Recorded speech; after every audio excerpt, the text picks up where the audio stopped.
Her cat walked into his yard, and what she brought in her mouth changed his life forever. The October morning arrived with a bitter chill that seemed to seep through the walls of Nathan Coulter's modest home on the outskirts of Missoula, Montana. At 68, Nathan had developed a routine as predictable as the changing seasons. Wake at 6, brew coffee in the same chipped mug he'd used for decades, and step onto his front porch to survey his small kingdom of solitude. This morning was no different. The wooden floorboards of the porch creaked beneath his slippers as he settled into the rocking chair that had once belonged to his father. The chair's familiar rhythm had become the heartbeat of his quiet existence. 3 years had passed since Anne's death, and in that time Nathan had perfected the art of living without truly being alive. He took a sip of his coffee, the steam rising like a ghost in the cold air. His gaze drifted across the yard, where frost coated the last of his tomato plants. He'd need to cover them tonight or lose them to the impending winter. Not that it mattered much. He grew vegetables out of habit rather than any real enjoyment. These days, food was merely sustenance, lacking the flavor it once had when shared across a table set for two. Movement at the edge of the yard caught his eye. Nathan squinted, his vision not what it used to be. A small figure emerged from behind the weathered garden shed. A cat, thin and dirty, its patchy coat a mix of grey, white and orange. The animal moved with a deliberate slowness that struck Nathan as odd. "Go on, get," he muttered half-heartedly. He'd never been particularly fond of cats. Anne had wanted one, but he'd always refused. Too messy, too independent, too unnecessary. Like many things he'd denied her, he sometimes wondered if he'd robbed her of small joys, simply because he couldn't see their value. The cat stopped in the middle of the yard, its golden eyes fixed directly on him. There was something unsettling about the intensity of its gaze, something that made Nathan shift uncomfortably in his chair, and then he noticed what the cat was carrying. In its mouth, held gently between worn teeth, was a tiny kitten. The little creature hung limp but clearly alive, its tiny paws occasionally twitching. "Well, I'll be damned," Nathan whispered, setting his coffee mug down with a clunk. The mother cat approached the porch with slow, measured steps. Nathan remained frozen, unsure what to do. He'd expected her to veer off, to take her burden to some hidden place. Instead, she came directly to the bottom step and looked up at him, blinking slowly. "What do you want from me?" he asked, his voice rough from disuse. As if in answer, the cat climbed the 3 steps to the porch. Nathan drew back slightly as she approached, but she paid no mind to his discomfort. With careful movements, she set the kitten down at his feet. The tiny creature let out a pitiful mew, barely audible in the morning quiet. The mother cat sat down, wrapped her tail around her paws and stared at Nathan with an expectant look that seemed almost human in its directness. "I'm not taking in any cats," Nathan said firmly, as if the animal could understand him. "I don't need the trouble." The cat didn't move. The kitten mewed again, louder this time, its tiny body shivering in the cold morning air. Nathan frowned, a strange discomfort spreading through his chest. It wasn't concern, he told himself, just annoyance at this intrusion into his carefully constructed solitude. "Look," he said, leaning forward in his chair. "There's got to be someone else who—" The words died in his throat as the mother cat reached out one paw and touched his slipper, the gesture so deliberate it stopped his protest cold. Her eyes never left his, and in that moment, something passed between them, an understanding that Nathan couldn't explain and didn't want to acknowledge. Before he could think better of it, he reached down and picked up the tiny kitten. It was cold and damp with morning dew, its heartbeat fluttering against his palm like a trapped moth. The little thing couldn't have been more than a few weeks old, eyes barely open, ears still folded against its head. "This doesn't mean anything," Nathan told the mother cat, who had begun to purr softly. "I'll just warm it up and then you're both on your way." But even as he said it, something stirred within him, something he hadn't felt in a very long time. As he cradled the kitten against his chest and felt its tiny body relax in the warmth of his hands, Nathan Coulter experienced the first crack in the wall he'd built around his heart. And somehow, the mother cat seemed to know it. Nathan spent that first day in a state of bewildered irritation. He'd made a makeshift bed for the kitten from an old shoebox and a dish towel, placing it near the kitchen radiator. He'd driven to town, his first trip in weeks, to buy kitten formula from the farm supply store, enduring the curious looks of the shopkeeper, who clearly wasn't used to seeing the reclusive widower purchasing pet supplies. "Got yourself a cat, Mr. Coulter?" the young clerk had asked, ringing up the formula and a small feeding bottle. "No," Nathan had replied curtly. "Just helping out temporarily." By evening, he'd fed the kitten twice, each time marveling at how such a tiny creature could make such demanding noises. He'd caught himself talking to it, explaining the feeding process as if the little ball of fur could understand his instructions. "You hold still now," he'd muttered. This isn't easy for either of us." After the second feeding, with the kitten sleeping contentedly in its box, Nathan had taken his usual place on the porch, watching the sunset paint the mountains in shades of purple and gold. He'd been secretly scanning the yard for signs of the mother cat, telling himself he just wanted to make sure she wasn't bringing any more surprises. As darkness fell, he'd gone inside, checked on the sleeping kitten one last time, and retired to his bedroom. For the first time in years, his evening routine had been disrupted, and strangely, he didn't mind as much as he would have expected. The second morning dawned with a light frost coating the grass. Nathan woke earlier than usual, his sleep interrupted by the demanding cries of a hungry kitten. After fumbling through another feeding, he made his way to the porch with his coffee, eager for the familiar comfort of his morning ritual. What he found instead was the mother cat, waiting patiently at the bottom of the steps, and beside her another kitten. "Oh no," Nathan said, setting his coffee down harder than intended. "No, no, this isn't happening." The mother cat blinked up at him, then picked up the second kitten, this one with darker fur than the first, and carried it up the steps. Just as she had done the day before, she placed it gently at his feet, sat down, and waited. "I'm not running a cat orphanage here," Nathan protested, but even to his own ears the words lacked conviction. By the afternoon, the second kitten was nestled alongside the first in the shoebox by the radiator. Nathan had made another trip to town, this time buying a larger box, more formula, and a book on kitten care that he told himself was just for emergency reference. The third morning brought yet another kitten, this one small enough to fit in the palm of Nathan's hand. By now the routine had established itself.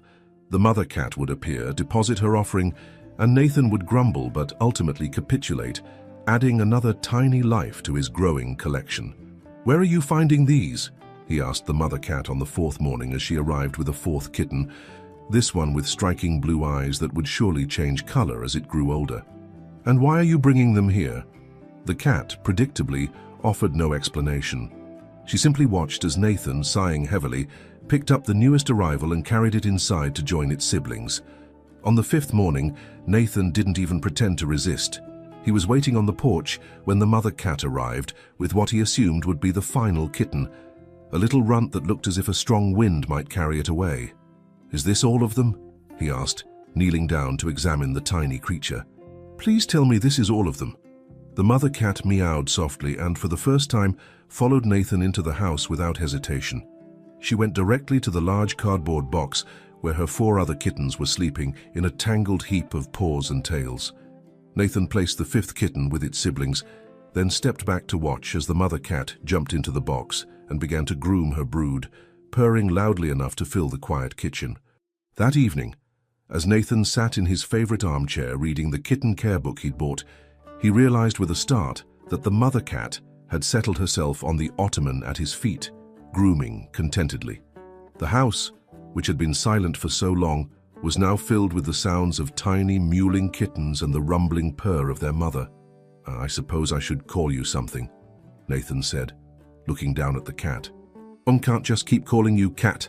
She looked up at him, blinking those golden eyes slowly. "How about Mabel?" he suggested, thinking of his grandmother's cat from his childhood. "You look like a Mabel to me." The cat, Mabel, resumed her grooming, which Nathan took as acceptance of the name. As he returned to his book, Nathan realized that for the first time in 3 years, he'd gone an entire day without thinking about how empty the house felt.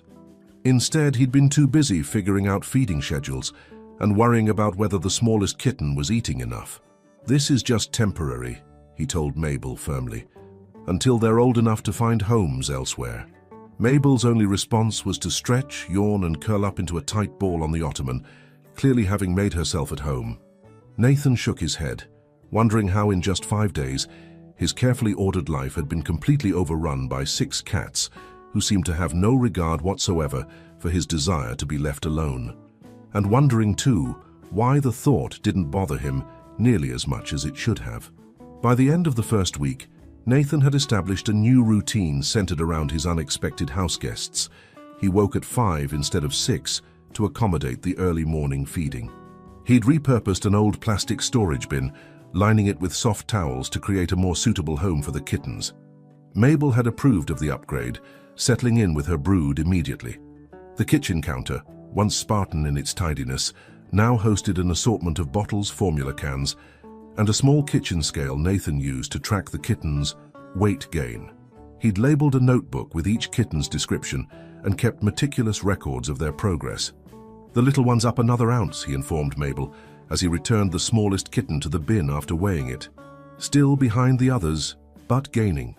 Nathan had taken to narrating his actions aloud, filling the silence of the house with words for the first time in years. Sometimes he caught himself talking about things that had nothing to do with the cats, memories of his childhood, comments about the weather, even bits of news he'd heard on the radio. "Anne always said Montana winters get colder every year," he remarked one evening as he stared out the kitchen window at the first few snowflakes drifting down. "I told her it was just that we were getting older, feeling the cold more, but maybe she was right."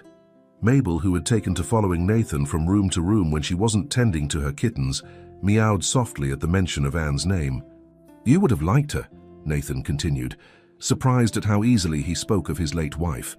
Before the cats had arrived, he'd barely uttered her name, finding it too painful to speak aloud. "And she would have loved you. Always wanted cats, but I was too stubborn." He glanced down at Mabel, who was looking up at him with those knowing eyes.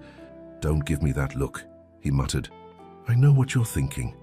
As the kittens grew stronger, they began to explore beyond the confines of their bin.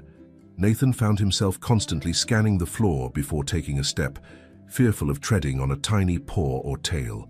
He moved furniture to block off areas where the kittens might get stuck, and put away knickknacks that could be knocked over by curious paws. The house, which had remained unchanged since Anne's death, was slowly transforming. Nathan hardly noticed the shift until Mrs. Henderson from 2 properties over stopped by with a casserole, one of the neighbors who still occasionally checked on him despite his clear preference for solitude. "My goodness," she exclaimed upon entering the living room. "What's happened here?" Nathan followed her gaze, seeing his home through fresh eyes. The neat stacks of newspapers were gone, replaced by scattered cat toys fashioned from bottle caps and yarn. A throw blanket had been draped over the back of the sofa, his concession to Mabel's preference for sleeping on soft surfaces. Most telling of all, Anne's photographs, which had been turned face down for 3 years, now stood upright on the mantel. "I, have some cats staying with me," Nathan explained awkwardly. "Temporarily." As if on cue, Mabel sauntered into the room, followed by 2 of the kittens who had recently mastered the art of wobbly walking. "Oh my, Mrs." Henderson's face lit up with delight. "Nathan Coulter, you dark horse. All this time shutting yourself away, and here you are running a little cat sanctuary." "It's not a sanctuary," Nathan protested. "The mother cat just showed up with her kittens. I'm just helping out until they're old enough to—" He trailed off, unable to finish the sentence. The truth was, he hadn't given much thought to what would happen when the kittens were grown. The idea of giving them away made him uncomfortable in a way he wasn't ready to examine. Mrs. Henderson smiled knowingly. "Well, they're doing you a world of good, whatever you want to call it. First time I've seen color in your cheeks since Anne passed."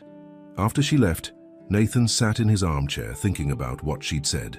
One of the kittens, the one with the white paws that he'd privately started thinking of as Boots, climbed laboriously up his pant leg and into his lap. "What do you think?" he asked the kitten, which had curled into a ball and begun to purr. "Am I different?" He stroked the tiny head with one finger, marveling at the softness of the fur.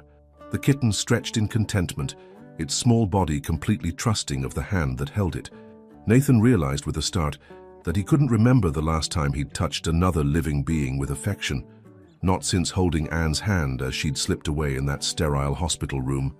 How had he gone 3 years without the simple comfort of touch? As if sensing his thoughts, Mabel jumped onto the arm of the chair and bumped her head against his elbow. demanding attention. Nathan obliged, scratching behind her ears just the way she liked. "You planned this, didn't you?" he murmured, bringing them here one by one, making sure I couldn't say no.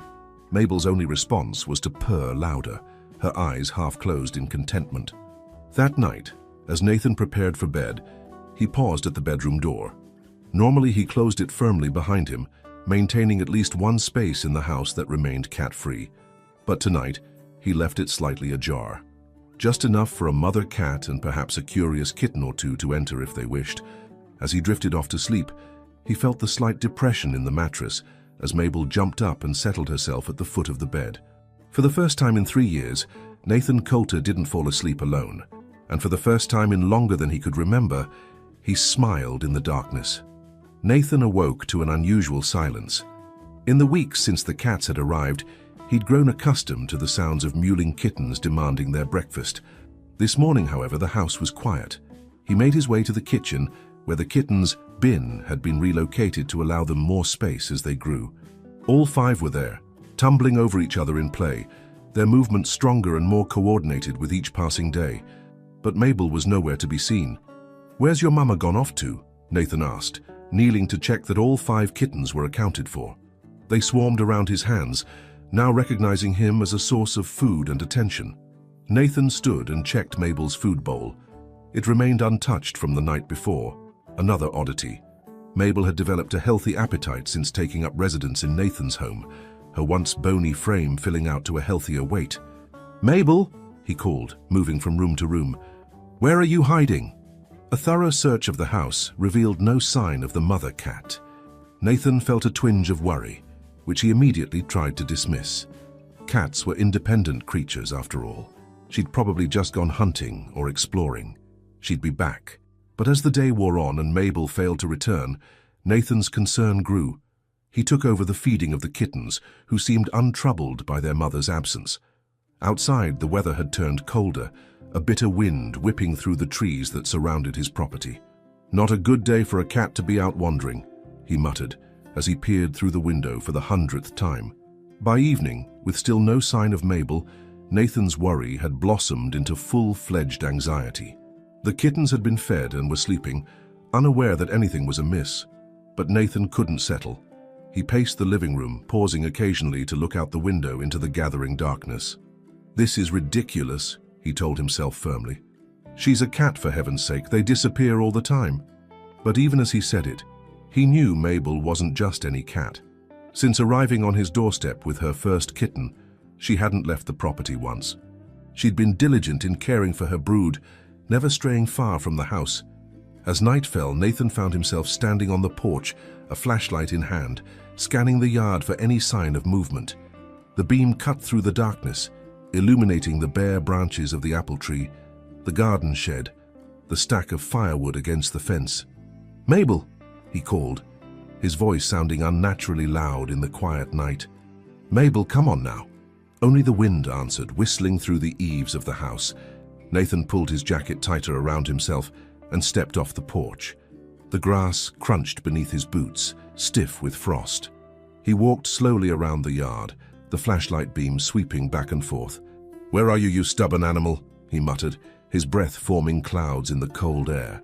As he approached the garden shed, something caught his eye, a flash of reflective gold in the bushes beyond. He swung the flashlight back, and there they were, Mabel's eyes glowing in the darkness.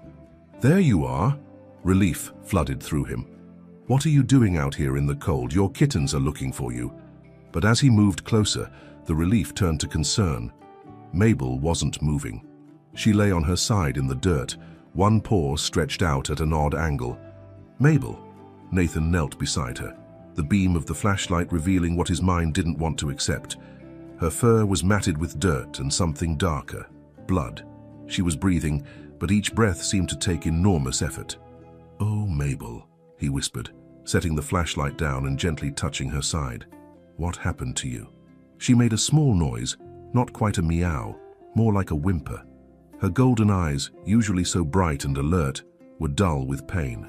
Without hesitation, Nathan slipped off his jacket and carefully wrapped it around the injured cat. She didn't resist as he lifted her, cradling her against his chest as gently as he would one of her kittens. "It's going to be all right," he told her as he carried her back toward the house. "I've got you now." Inside, Nathan laid Mabel on the kitchen counter and carefully unwrapped his jacket. In the bright light of the kitchen, he could see the extent of her injuries. There was a deep cut on her front paw, the fur around it matted with blood and dirt. Her breathing was labored, and she seemed unable to stand. Nathan's hands shook as he wet a clean dishcloth and began to gently clean the wound. Mabel flinched but didn't try to get away. "Sorry, girl," he murmured. "I know it hurts." As he worked, Nathan's mind raced. The wound was deep, probably from a fight with another animal or perhaps from getting caught on something sharp. It needed proper treatment, more than he could provide with his limited first aid supplies. "You need a vet," he said, the words catching in his throat. The thought of taking Mabel to a veterinarian's office filled him with a familiar dread. Since Anne's death, Nathan had avoided anything that remotely resembled a medical facility. The sterile rooms, the antiseptic smell, the quiet voices discussing prognoses, it all brought back the worst moments of his life, sitting beside Anne's hospital bed as she slipped away. But as he looked down at Mabel, at those trusting eyes that somehow seemed to understand him better than any human had in years, Nathan knew he had no choice. "Hang on," he told her, reaching for the phone book he kept in the kitchen drawer. "If I were going to get you some help." His finger ran down the page until he found what he was looking for: Missoula Veterinary Clinic, 24-hour emergency services. Nathan took a deep breath and reached for the phone. As he dialed the number, he glanced at the clock on the wall. It was nearly midnight. The kittens were asleep in their bin, blissfully unaware that their mother's life hung in the balance. "Please," Nathan whispered, though he wasn't sure if he was addressing the veterinarian who would answer the phone or some higher power he'd stopped believing in long ago. "Please let her be all right." For the first time in 3 years, Nathan Coulter was praying for someone other than himself, and as the phone began to ring, he realized with startling clarity just how much Mabel had come to mean to him in the short time she'd been part of his life.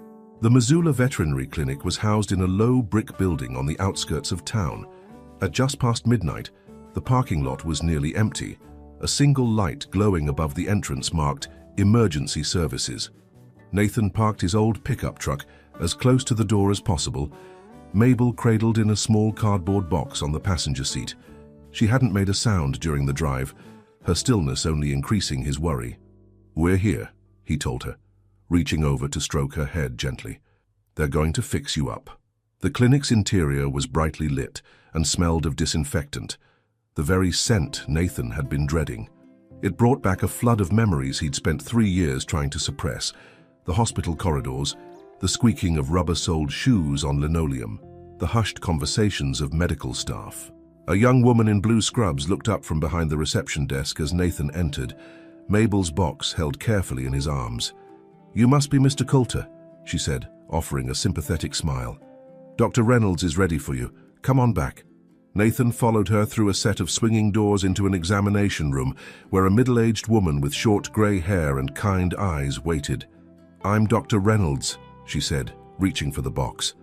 "Now let's have a look at our patient, shall we?" Nathan reluctantly surrendered Mabel, watching anxiously as the veterinarian gently lifted her onto the examination table. "You said on the phone she has a wound on her front paw," Dr. Reynolds asked, her hands moving with practiced efficiency as she examined Mabel. "Yes, and she's having trouble breathing," Nathan replied, hovering nearby. "She was fine this morning, then disappeared all day. I found her outside like this." "Dr." Reynolds nodded, her expression serious as she examined the injured paw. "This is a deep laceration, and she's showing signs of shock. Has she been vaccinated? Spayed?" "I don't know," Nathan admitted. "She just showed up at my house a few weeks ago with kittens, 5 of them." The veterinarian raised an eyebrow. "You've taken in a stray cat and her 5 kittens."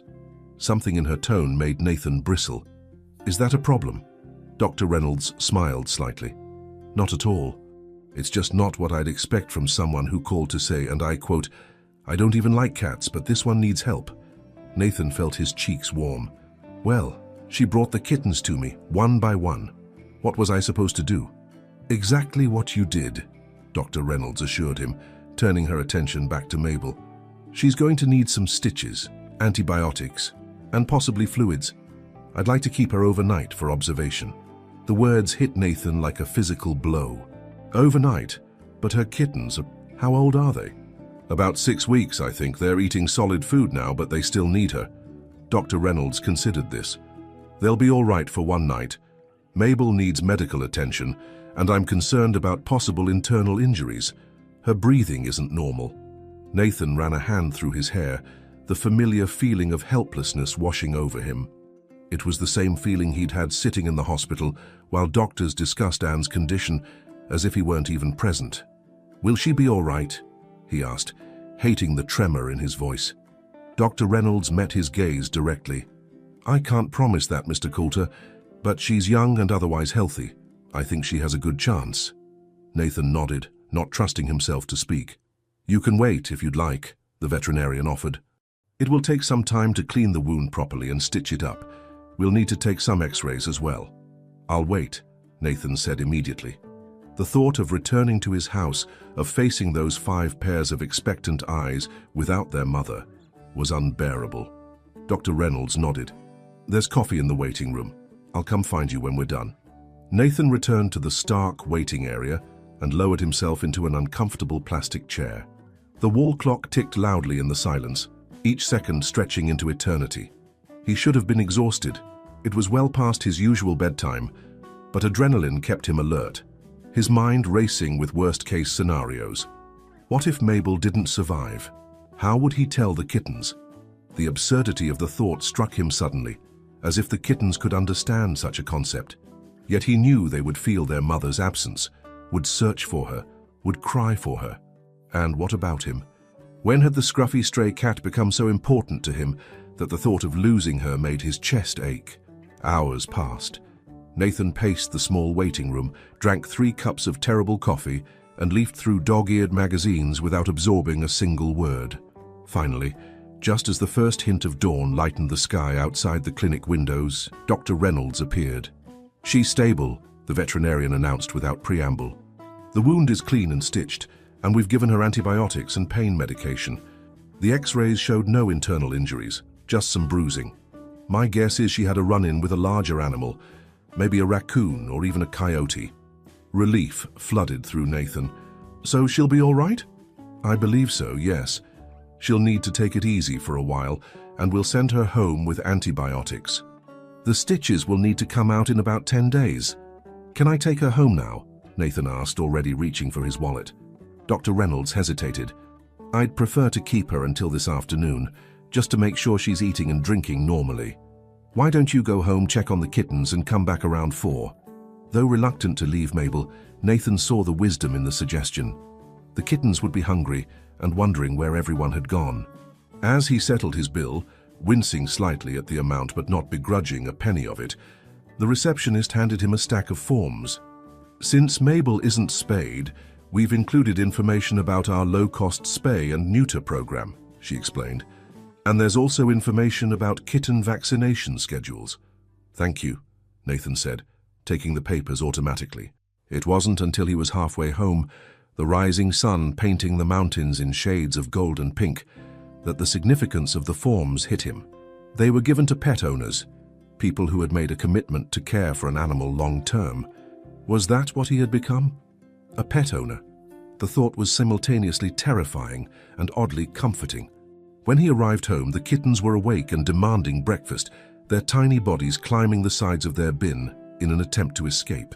Nathan fed them, cleaned their makeshift litter box, and even found himself talking to them about their mother.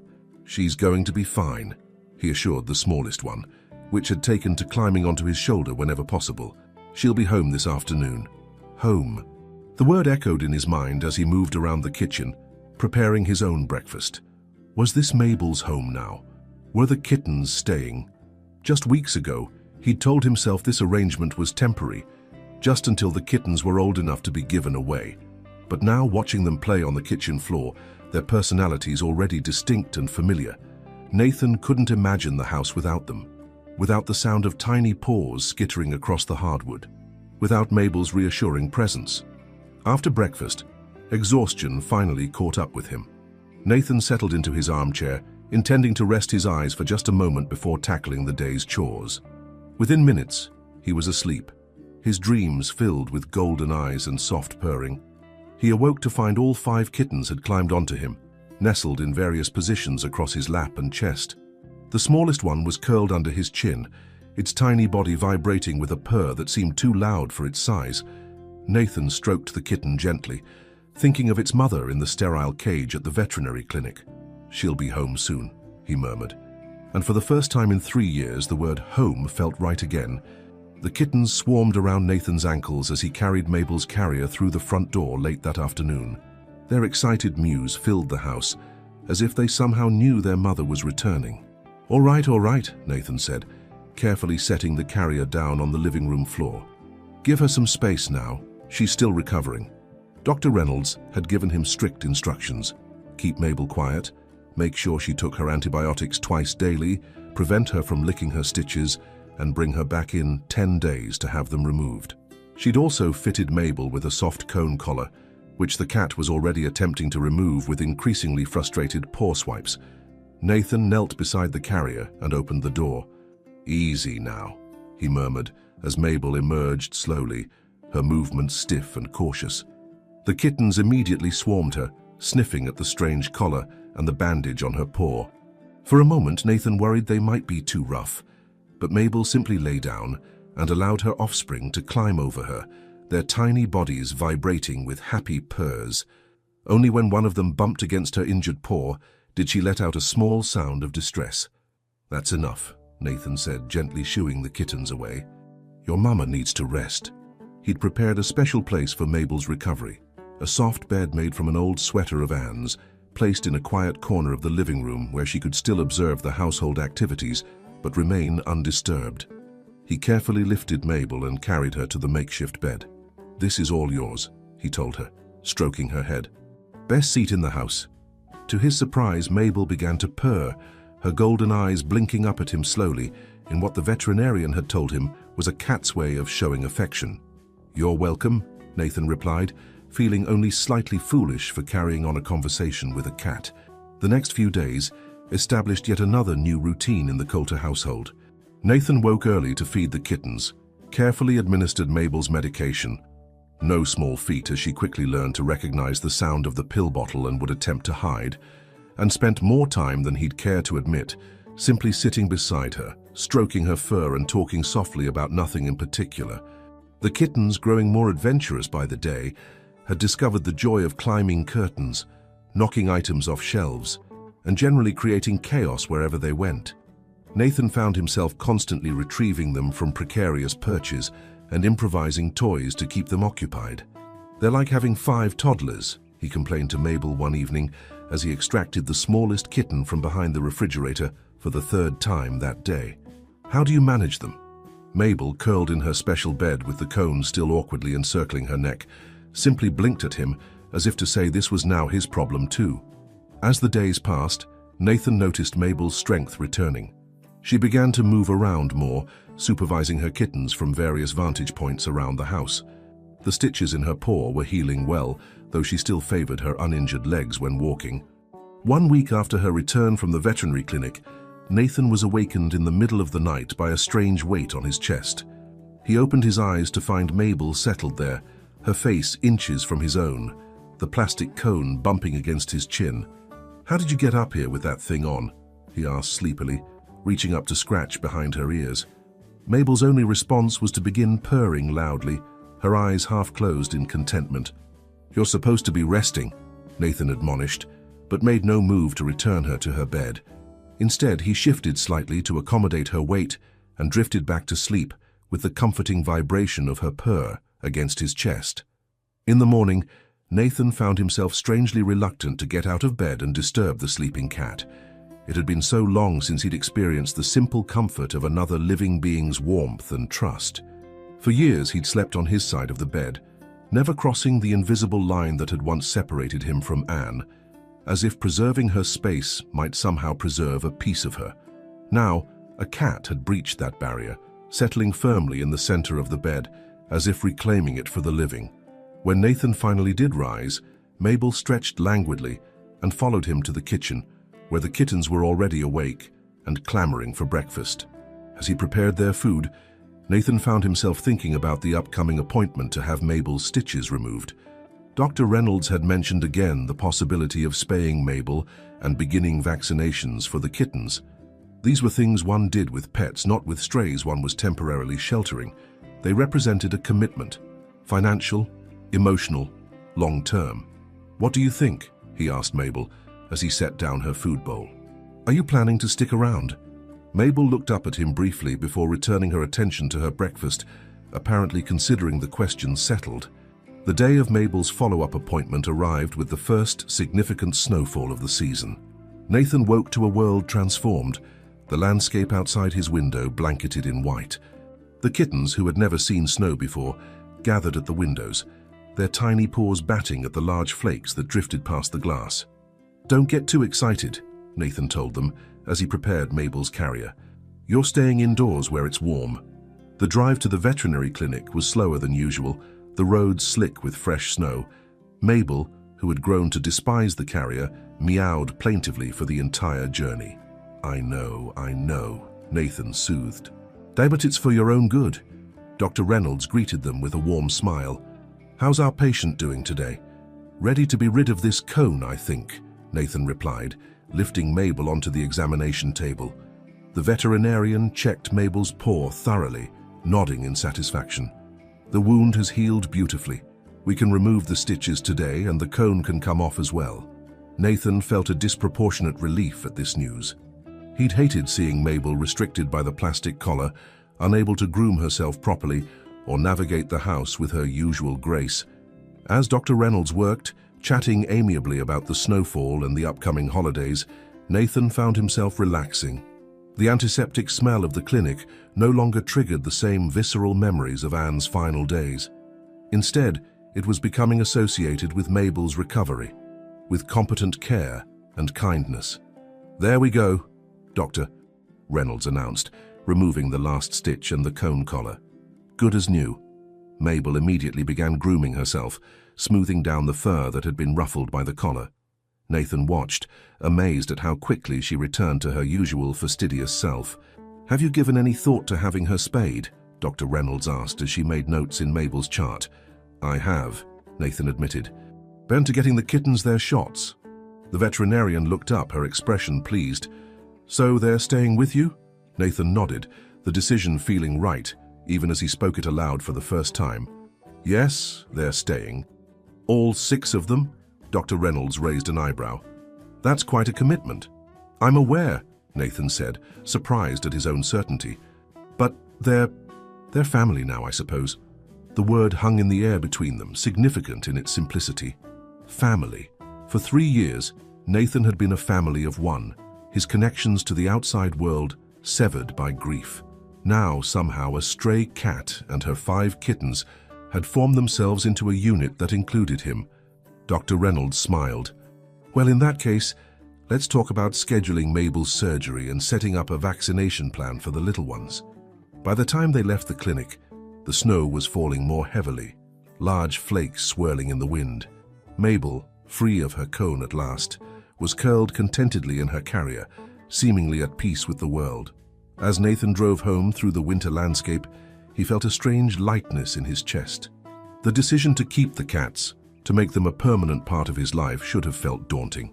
Instead, it felt like the most natural thing in the world, as if they had always been meant to be there, waiting for him to recognize what they already knew. At home, the kittens greeted their mother with a flurry of excitement, climbing over each other to reach her as Nathan released her from the carrier. Mabel endured their attention for a few minutes before calmly walking away to survey her domain, her tail held high as if celebrating her return to normal life. That evening, as the snow continued to fall outside, Nathan sat in his armchair with a book open on his lap. Mabel was curled beside him on the ottoman, and the kittens were scattered across the room in various stages of play or sleep. The smallest kitten, the runt that Nathan had privately named Pip, climbed laboriously up the side of the chair and settled in his lap, tiny paws kneading his sweater before curling into a tight ball. Nathan stroked the kitten absently, his gaze drifting to the window where the snow created a curtain of white. Winter had always been the hardest season after Anne's death. The long, dark nights, the isolation as neighbors stayed indoors, the memories of holidays they had once shared. But this winter felt different. The house was warm, filled with the sounds of life. The silence that had once pressed in on him from all sides had been replaced by purrs and mews and the patter of small paws on hardwood floors. As he watched the snow fall, Nathan realized he was no longer just waiting for time to pass. For the first time in 3 years, he was living in the present moment, fully engaged with the world around him. And it was all because a stray cat had walked into his yard and decided he needed saving. December arrived with a vengeance, bringing with it the coldest temperatures Montana had seen in years. The world outside Nathan's windows became a frozen landscape of white and gray, the mountains disappearing behind curtains of falling snow. Inside, however, the house was alive with warmth and activity. The kittens, now nearly 3 months old, had developed distinct personalities that Nathan had come to know as well as if they were people. There was Boots, the adventurous one with white paws, always the first to explore a new corner of the house. Shadow, the sleek black kitten who moved like a panther and preferred high perches from which to survey his domain. Marmalade, orange like her mother but with darker stripes, who loved to sleep in the laundry basket among warm clothes. Misty, grey with blue eyes that hadn't faded as Nathan had expected, the most vocal of the bunch. And finally, Pip, the runt who had remained smaller than his siblings, but made up for it with boundless energy and an uncanny ability to find trouble. Nathan had resisted naming them at first, telling himself names meant permanence, but as the days passed and he found himself addressing each kitten individually, the names had simply emerged, fitting their personalities perfectly. Mabel had made a complete recovery from her injury, although she sometimes still favored her right paw when the weather was particularly cold. She had developed a routine of her own, spending her days supervising her growing kittens and her evenings curled beside Nathan, whether he was reading in his armchair, watching television, or working at the small desk in the corner of the living room. It was at this desk that Nathan now sat, a calendar open before him. For the first time since Anne's death, he was thinking about Christmas, not just enduring it as he had done for the past 3 years, but actually celebrating it. "What do you think, Mabel?" he asked the cat, who was perched on the corner of the desk, watching him with her usual intent gaze. "Should we get a tree this year?" The idea had come to him that morning as he'd passed the Henderson place and seen Mr. Henderson struggling to secure a pine tree to the roof of his car. For a moment, Nathan had been transported back to earlier times. The ritual of selecting a tree with Anne, decorating it together, the smell of pine filling the house. His first instinct had been to push the memory away, as he'd been doing for 3 years, but then he'd thought of the kittens, how they would react to the lights and ornaments, and something in him had shifted. Mabel meowed softly, as if giving her approval to the idea. "It would have to be a small one," Nathan mused. "And we'd need to secure it somehow so they don't knock it over." The thought of the kitten's inevitable assault on a Christmas tree made him smile. Everything in the house had to be evaluated now for its kitten-proofness. He'd learned this lesson the hard way, after Pip had somehow managed to climb inside an antique clock and become stuck, requiring a careful rescue operation that had left both kitten and clock unharmed, though Nathan's nerves had been considerably frayed. The next day, Nathan drove into town, a list of supplies tucked into his pocket.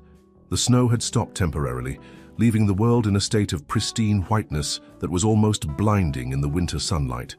Missoula had transformed for the holidays, the main street festooned with wreaths and colored lights. Christmas music played from speakers mounted on lampposts, and shoppers hurried along the sidewalks, bundled in coats and scarves. Nathan parked his truck and sat for a moment, overwhelmed by the festive atmosphere. For 3 years he had avoided town during the holiday season, making only the most necessary trips and ignoring the decorations, the music, the general air of celebration that seemed to mock his private grief. Now he found himself looking at it all with new eyes. The colored lights reflected in the snow were beautiful. The Christmas music, which had once seemed like salt in a wound, now brought back memories that were bittersweet rather than simply painful. "You can do this," he told himself, stepping out of the truck. His first stop was a small tree lot set up in a vacant parking space. The young man selling the trees greeted him with a cheerful smile. "Looking for something special, sir?" Nathan hesitated, suddenly uncertain. "Something small," he said finally. "I have kittens. They're likely to climb it." The young man laughed. "Say no more. I have just the thing. Norfolk pine about 4 feet tall. You can set it on a table to keep it away from curious paws." The tree was perfect, small enough to manage but full enough to decorate. Nathan paid for it and carefully secured it in the bed of his truck before continuing with his shopping. His next stop was a department store he hadn't entered in years. Anne had loved this place, especially during the holidays when it was transformed into what she called a winter wonderland. Nathan had always grumbled about the crowds, but he'd secretly enjoyed watching her face light up at the displays and decorations. The store was as crowded as he remembered, filled with holiday shoppers examining ornaments, selecting gifts, and waiting in long checkout lines. Nathan moved through the throng carefully, consulting his list. Ornaments that wouldn't shatter if knocked down by curious kittens, lights that didn't get too hot, garland that wouldn't be tempting to chew, a tree stand that couldn't be easily tipped over. As he filled his basket, Nathan felt a strange mixture of emotions. Grief was still there. It probably always would be, but it was tempered now by something else. A quiet joy, perhaps. Or maybe just the simple pleasure of doing something normal after years of existing in a fog of loss. At the checkout line, the cashier commented on his selections. "Pet-proof Christmas, huh? Been there. My Labrador thinks ornaments are tennis balls." Nathan found himself smiling. 6 cats. 1 mother, 5 kittens. They get into everything. 6 cats! The cashier shook her head in amazement. "You must have your hands full." "I do," Nathan agreed, surprised at how easily he could talk about them. Wouldn't have it any other way, though. It wasn't until he was loading his purchases into the truck that he realized what he'd said. He wouldn't have it any other way. The cats had gone from being an unexpected responsibility to an integral part of his life. Something he valued, something he wouldn't change. When had that happened? When had they shifted from being temporary visitors to permanent residents? Nathan couldn't pinpoint the exact moment. Perhaps it had been gradual, like the changing of seasons or the healing of a wound. So slow you hardly noticed it happening until one day you realized everything was different. The drive home was peaceful, the road mostly clear despite the recent snowfall. Nathan found himself humming along to a Christmas carol on the radio, something he hadn't done in years. At home, the cats greeted him with their usual chorus of meows and winding between his ankles as he carried in his purchases. Mabel supervised from the back of the sofa, her golden eyes curious. "Just you wait," Nathan told them, as he set up the small tree on a side table he'd cleared for the purpose. "You've never seen anything like this before." In the end, decorating the tree became a group activity. The kittens watched in fascination as Nathan strung the lights, batting at the cord whenever it came within reach. When he opened the box of soft fabric ornaments he'd selected, they immediately claimed several as toys, carrying them off to various corners of the living room. "Those are supposed to go on the tree," Nathan called after them, but he couldn't help laughing at their antics. By the time he'd finished, the tree looked nothing like the perfectly decorated ones in store windows. It leaned slightly to one side. The ornaments were clustered unevenly, where he'd been able to place them out of kitten reach, and several branches bore the marks of curious paws and teeth. Yet, as Nathan stepped back to survey his work, he thought it might be the most beautiful Christmas tree he'd ever had. It wasn't perfect, but it was real. It was alive, just like the house itself had come alive again. That evening, as darkness fell outside and the snow began to fall once more, Nathan turned on the tree lights. The kittens gathered around, fascinated by the soft glow. Even Mabel seemed impressed, sitting beside the tree with her tail wrapped neatly around her paws, the colored lights reflecting in her golden eyes. Nathan settled into his armchair, a cup of hot chocolate in hand, another treat he hadn't indulged in for years. Pip immediately climbed into his lap, followed by Marmalade. The other kittens found spots nearby, their small bodies radiating warmth in the winter evening. Outside, the wind had picked up, whistling through the eaves of the old house. Snow tapped gently against the windows, but inside all was warmth and light and the soft sound of purring. For the first time in 3 years, Nathan Coulter was looking forward to Christmas. And for the first time since Anne's death, the thought didn't fill him with guilt or sadness. She would have loved this, he knew. The tree, the kittens, the way life had somehow found its way back into their home. As if reading his thoughts, Mabel jumped onto the arm of his chair and bumped her head against his shoulder, her way of demanding attention. Nathan obliged, scratching behind her ears just the way she liked. Thank you," he murmured softly, not entirely sure what he was thanking her for coming into his life perhaps, for bringing her kittens, for choosing him when he'd forgotten how to choose life for himself. Mabel's only response was to purr louder, her eyes half closed in contentment. Outside, the winter storm gathered strength, but within the walls of the old house, spring had already begun. Christmas morning dawned clear and cold, the storm of the previous days having left behind a pristine landscape of untouched snow. Nathan woke early, as had become his habit since the cats arrived. Mabel was curled at the foot of his bed, but the kittens were already up, their excited mews echoing from the living room. "They've probably destroyed the tree," Nathan muttered to Mabel as he pulled on his robe.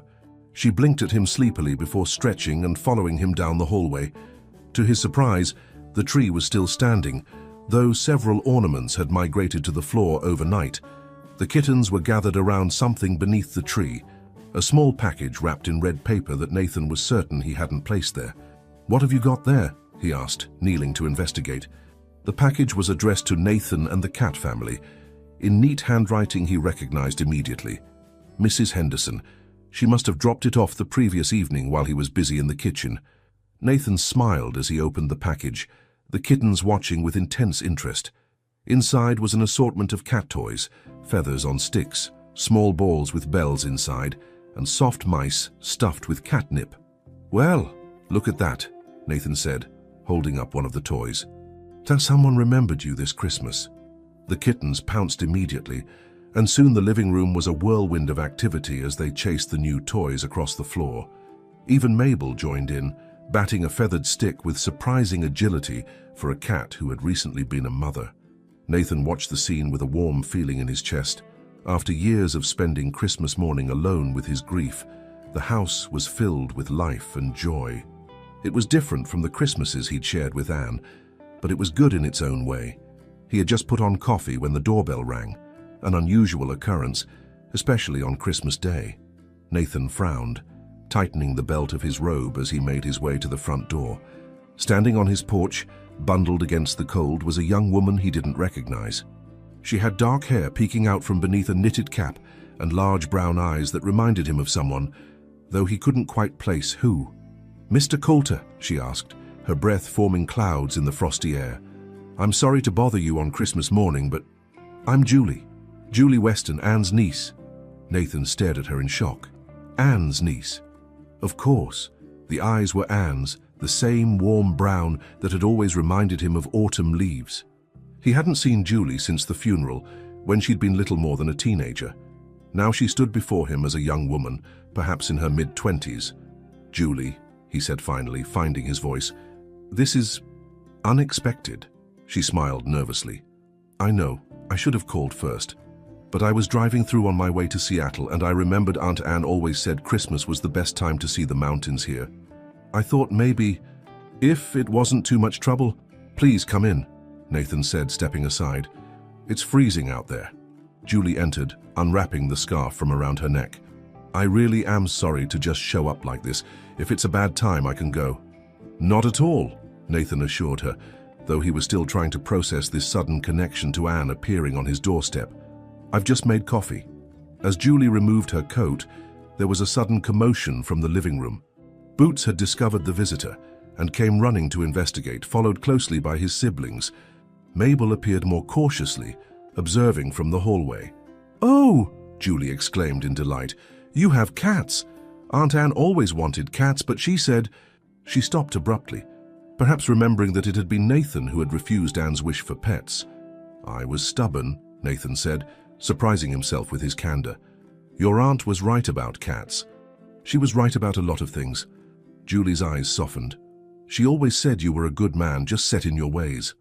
The comment struck Nathan deeply. Even when he'd denied her something she wanted, Anne had defended him. It was so like her, seeing the best in people, understanding their flaws without judgment. "The coffee should be ready," he said, gesturing toward the kitchen. "And I have some cinnamon rolls I was planning to heat up." As they settled at the kitchen table, the kittens immediately began investigating the visitor, climbing onto her lap and sniffing her hands. Julie laughed, petting them each in turn. "They're beautiful," she said. "How long have you had them?" Nathan found himself telling her the whole story, about Mabel showing up with the first kitten, bringing the others one by one, her injury and recovery. As he spoke, he realized how much had happened in just a few months, how completely his life had changed. Julie listened attentively, her eyes occasionally filling with tears that she quickly blinked away. "Aunt Anne would have loved this," she said when he'd finished. "She always said animals have a way of knowing who needs them." "I think she was right about that too," Nathan admitted, watching as Pip settled contentedly in Julie's lap. "Fire, they knew something I didn't." After breakfast, they moved to the living room where the Christmas tree's lights twinkled in the morning sunlight. Julie produced a small package from her purse. "I brought this for you," she said, handing it to Nathan. "It's not much, but when I decided to stop by, I wanted to bring something." Nathan unwrapped the package carefully. Inside was a framed photograph he'd never seen before. Anne in a garden somewhere, laughing at the camera with her head thrown back, joy radiating from her face. "My mom found it when she was going through some old albums," Julie explained. "It was taken at our place in Portland about a year before she got sick. I thought you might like to have it." Nathan stared at the photograph, at Anne's laughing face, and felt the familiar ache of loss. But it was different now, tempered by the warmth of memory rather than the cold grip of grief. "Thank you," he said simply, his voice thick with emotion. "This means a great deal to me." Julie smiled, her eyes, so like Anne's, warm with understanding. "I'm glad. Aunt Anne would want you to remember her happy." They spent the rest of the morning talking, Nathan asking about Julie's life. She was in graduate school studying marine biology, and Julie sharing stories about her family, about how they still spoke of Anne often and kept her memory alive. To Nathan's surprise, talking about Anne didn't bring the crushing pain he'd expected. Instead, there was something healing about sharing memories with someone who had loved her too, someone who understood what had been lost. As noon approached, Julie reluctantly said she needed to continue her journey if she wanted to reach her next stop before dark. "I'm so glad I came," she said, as Nathan walked her to the door. "I've been wondering how you were doing, but I wasn't sure if you'd want to hear from us. We all were, I think, Mom and Dad and my brothers. We didn't want to intrude on your grief." Nathan felt a pang of regret for the years he'd spent in isolation, cutting himself off from Anne's family as well as his own friends. How many connections had he let wither while he wrapped himself in silence? "I would like to hear from you," he said. "All of you. Maybe you could stop by on your way back from Seattle." Julie's face lit up. "I'd like that. I'll be heading back in about 2 weeks. The cats and I will be here," Nathan promised. After Julie left, Nathan returned to the living room and placed the photograph of Anne on the mantel, alongside the others that he'd only recently set upright again. He studied her laughing face, the joy captured in that moment. "You'd like them," he said softly to the photograph. "The cats, Julie. How everything's changed." He felt a familiar pressure against his ankles and looked down to find Mabel winding around his legs, her golden eyes gazing up at him with what seemed like understanding. Nathan knelt and stroked her soft fur. "You knew, didn't you? That's why you brought them here. That's why you chose me." Mabel's only response was to purr, but as Nathan looked into her intelligent eyes, he couldn't shake the feeling that she had recognized something in him that day she'd appeared in his yard, a need he hadn't been able to acknowledge even to himself, the need to care for something beyond himself, the need to love again. As the winter sun climbed higher in the sky, casting long shadows across the snow outside, Nathan Coulter sat in his living room surrounded by cats and memories, feeling for the first time in years that he was exactly where he was supposed to be, and somewhere, he liked to think, Anne was smiling. Spring came early to Montana that year, the snow melting to reveal tender shoots of green pushing through the dark earth. Nathan's garden, which had been little more than a habit for years, became a source of genuine pleasure as he planned and planted with newfound enthusiasm. The cats had established their own routines within his. Mabel supervised from the porch railing as Nathan worked, occasionally descending to investigate an interesting hole or to bat at a dandelion. The kittens, no longer kittens but young cats now, had their own personalities and preferences. Boots loved to climb the apple tree, sometimes requiring rescue when his ambition exceeded his climbing abilities. Shadow preferred to hunt, bringing Nathan gifts that were sometimes still alive and required careful relocation. Marmalade had claimed the sunniest windowsill as her own personal domain. Misty followed Nathan everywhere, helping with whatever task he was performing. And Pip, still the smallest but perhaps the most determined, had appointed himself Nathan's personal alarm clock, waking him each morning with gentle pats to his face. They were no longer strays but family, each with a collar bearing their name and Nathan's phone number. Dr. Reynolds joked that he was her most dedicated cat owner, bringing all 6 in for regular checkups and immediately calling whenever one of them showed the slightest sign of illness. The house had changed too. Cat trees occupied corners of the living room. Toys were scattered across floors that Nathan no longer bothered to keep perfectly tidy. Photographs, not just of Anne now, but also of the cats, and, increasingly, of other people, covered the walls and surfaces. People had returned to Nathan's life, drawn initially by the story of the stray cat and her kittens, which had become something of a local legend. Mrs. Henderson was a frequent visitor, bringing treats for the cats and casseroles for Nathan. Julie had stopped by on her return journey as promised, and now called regularly, sometimes just to ask how the cat family was doing. Even Nathan's own family, with whom he'd had minimal contact since Anne's death, had been cautiously reconnected. His sister had visited at Easter, marveling at the transformation in both the house and her brother. "See, I hardly recognize you," she'd said, watching him laugh as Pip tried to steal food from his plate. "I hardly recognize myself sometimes," Nathan had admitted. On this particular spring morning, Nathan sat on the porch with his coffee, watching the sun rise over the mountains. Mabel was beside him on the railing, her position unchanged in the year since she'd first appeared in his yard. The other cats were scattered around the property, Boots in his tree, Shadow stalking something in the tall grass, the others basking in the early morning light. Nathan's gaze fell on the small stone marker he'd placed beneath the apple tree the previous autumn. It wasn't elaborate, just a simple river stone with Anne's name carved into it, marking the spot where he'd finally scattered her ashes after keeping them in a closet for 3 years. It had been Julie who had suggested it during one of her visits. "Aunt Anne loved gardens," she'd said. "She'd like being part of yours." The simple ceremony had been attended only by Nathan and the cats, but it had felt right, a proper goodbye that acknowledged both his loss and his continued life. The sound of a car pulling into the driveway drew Nathan's attention. Dr. Reynolds stepped out, waving as she made her way toward the porch. Their relationship had evolved from veterinarian and client to something more personal, a friendship that had grown naturally over shared concern for the cats and, increasingly, shared interests beyond them. "Morning, Nathan," she called. "Ready for our hike?" They had taken to exploring the mountain trails together on her days off, sometimes talking for hours, sometimes walking in comfortable silence. "Just finishing my coffee," he replied, lifting his mug. "The travel mugs are ready to go." Dr. Reynolds, Sarah as he now called her, climbed the steps and scratched Mabel behind the ears. "And how's our miracle worker today?" The nickname had stuck after Sarah had commented once that Mabel had performed something of a miracle with Nathan, bringing him back to life when everyone else had failed. "She's in a good mood," Nathan said, smiling as Mabel leaned into Sarah's hand. "So I just supervised my gardening choices and found them acceptable." Sarah laughed, her eyes crinkling at the corners in a way Nathan had come to appreciate. High praise indeed. As they prepared for their hike, gathering water bottles and trail mix, Nathan caught sight of his reflection in the hallway mirror. The face that looked back at him was changed from the one he'd avoided seeing for so many years. There were still lines of grief, of course. Those would never completely fade.